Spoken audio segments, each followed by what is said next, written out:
Hello there, and a very warm and sunny welcome to the Overseas Guides Company's YouTube presentation. Well, this week it's all about removals. How do you go about finding a good removal company to move wherever you're going to abroad?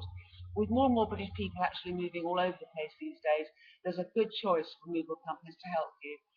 The good news for Europe is that there are no customs restrictions on goods imported into France, Spain, Italy, and you won't have to worry about paying taxes on personal goods. If you're looking to go further abroad, you need to find out more about possible taxes you have to pay once you get into the country. There are removal companies really catering for every budget. And if you're moving somewhere in Europe, as I say to you, perhaps France or Italy or Spain or even Greece, then you might consider a man and van type of company. There are obviously huge trucks that you can get for a big move, or if you're going somewhere relatively close, such as France, you might manage with just a man and van. Depends how much stuff you have, of course. You do need to employ a removal firm that has a really, really good reputation. Make sure you get at least a couple of quotes and make sure that the firm you choose is reputable and experienced. Larger firms should offer you the services of a representative to come and talk to you before and discuss all of your requirements well in advance of your move. This is a really good idea because you'll be able to assess the service much more clearly, get a view of how the company works, get a real impression of how they operate. If the firm do not send a representative, make sure that you provide either by email or letter a full list of all your requirements, the amount and type of goods, and ask questions such as how long have they been in business, how many trips do they make to the country you're going to, how many lorries do they have, and how new are they. Make sure they're a member of the British Association of Removals, BAR, and can they provide you with written references. Also find out about insurance that they hold. You need to make sure that you're properly insured for all your goods.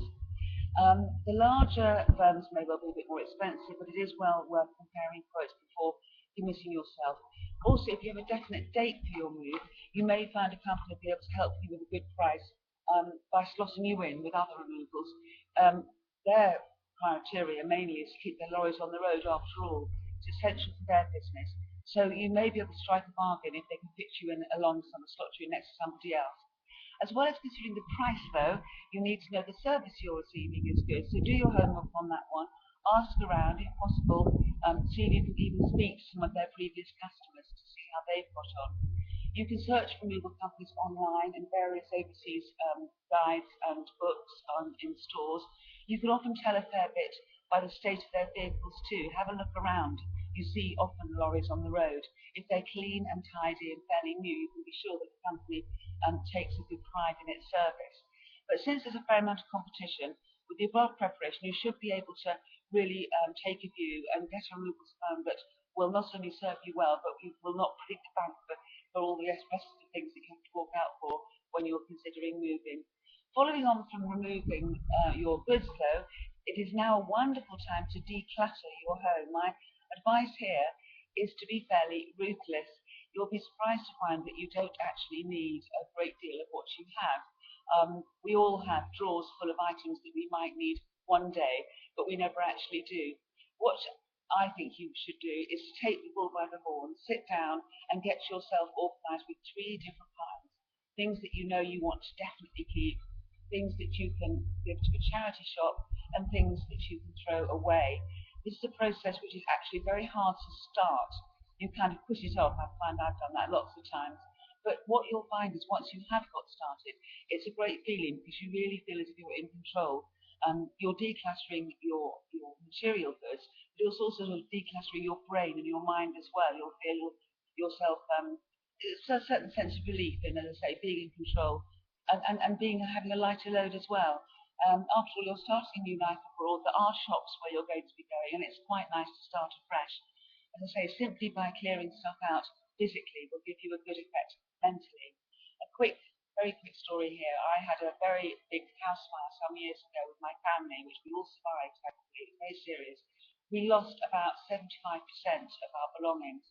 Now, awful though this was, really awful, it was interesting how the experience completely changed my perception. I realised afterwards, having had it forced upon me, that I didn't really need it at all anyway.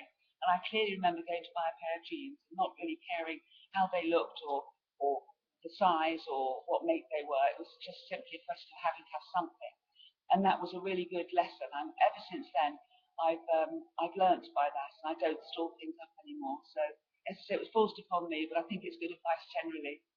So that's really it from me for this week. I hope that this finds you well. It's beautifully sunny here now in the south of France. Summer's well on its way. Do keep sending your comments and suggestions. Anything you'd like me to talk about here for moving over abroad, I'll be happy to help you with.